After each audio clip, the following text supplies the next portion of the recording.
दोस्तों, क्या आपने कभी सिंदूर की खेती के बारे में सुना है और सिंदूर की खेती करके कैसे कमा रहे हैं लोग करोड़ों रुपए, और फैक्ट्री में नमक और इलायची कैसे बनाई जाती है? इन सारे सवालों के जवाब आपको आज के इस वीडियो में मिल जाएंगे। लेकिन वीडियो स्टार्ट करने से पहले एक छोटा सा लाइक करके चैनल सब्सक्राइब कर लो, क्योंकि ये वीडियो हमने बड़ी मेहनत से बनाई है। नमक मेकिंग प्रोसेस, समुद्र से नमक कैसे बनता है और किस जगह बनाए जाते हैं, और नमक में कौन सा जानवर का हड्डी का पाउडर मिलाया जाता है। अगर आपको नहीं पता तो हम आपको बता दें कि हमारे भोजन में जान डाल देने वाला नमक समुद्र के पानी से कैसे बनता है। जैसा कि हमें पता है, नमक को समुद्र के पानी से बनाया जाता है। इसका कारण है समुद्र के पानी में सबसे ज्यादा मात्रा में पाया जाने वाला खारा नमक। पर आपको यह बात पता नहीं होगा कि सारे नमक बनाने की फैक्ट्री समुद्र के पास नहीं होते। सबसे पहले नमक बनाने वाली फैक्ट्री समुद्र के पानी को बड़े बड़े टैंकरों में भरकर लाती है, जिन्हें बाद में खाली बड़े जमीन पर ऐसे चौकोर आकार बनाकर उसमें पानी भर देती है। आपके मन में एक सवाल जरूर आया होगा कि अगर नमक बनाने में समुद्र के पानी की इतनी ही जरूरत होती है तो इसे समुद्र के बाजू में ही क्यों नहीं बनाया जाता? दोस्तों, इसका कारण है कि समुद्र में समय समय पर ज्वार भाटा आते रहते हैं, जिससे इनकी महीनों की मेहनत एक बार में ही बर्बाद होकर समुद्र में मिल जाएगी। एक बार जब समुद्र के खारे पानी को इन चौकोर आकृतियों में भर दिया जाता है, फिर इसे इवेपोरेशन प्रोसेस के लिए छोड़ दिया जाता है। आपको मैं बता दूं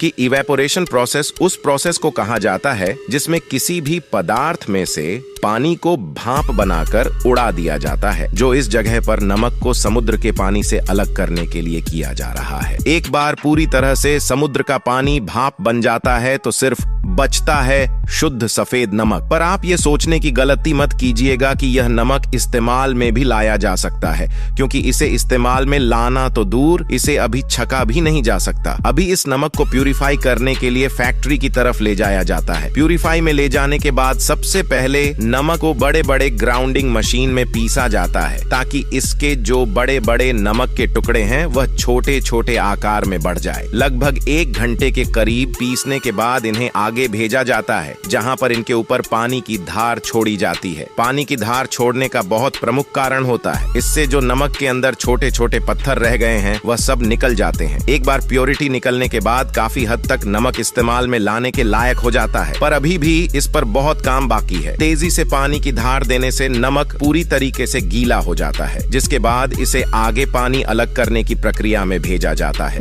इस मशीन में जाने के बाद नमक और पानी को पूरी तरीके से एक दूसरे से अलग कर दिया जाता है और आखिरी में बचता है हमारे पास सूखा नमक। इसके बाद आखिरी और सबसे ज्यादा जरूरी स्टेप आता है, जो है इसमें केमिकल को ऐड करना। कोई भी नमक हमारे लिए प्राकृतिक रूप से इस्तेमाल लायक नहीं बनता, उसमें कुछ चीजें मिलाकर इसको हमारे इस्तेमाल के लिए बनाया जाता है। तो आखिरी स्टेप में एक बड़े से कंटेनर में सूखे नमक को डाला जाता है, जिसमें फिर आयोडीन और अलग अलग नमक के प्रकार के हिसाब से कुछ केमिकल्स डाले जाते हैं। 90% से ज्यादा नमक में आयोडीन ही डाला जाता है, जो कि हमारे सेहत के लिए अच्छी होती है। एक बार आयोडीन डालने के बाद इसे 1 हफ्ते के लिए छोड़ दिया जाता है, ताकि यह अच्छे से ब्लेंड हो जाए। ब्लेंडिंग प्रोसेस कंप्लीट होने के बाद इसे आखिरी में पैकेजिंग के लिए भेज दिया जाता है। इलायची मेकिंग प्रोसेस। दोस्तों, इलायची के बिना बहुत सारे पकवान फीके हैं। जैसे इलायची चाय में डालने पर चाय का स्वाद 7वें आसमान तक पहुंच जाता है, और इलायची वाले खीर को तो खाने में अलग ही मजा आता है।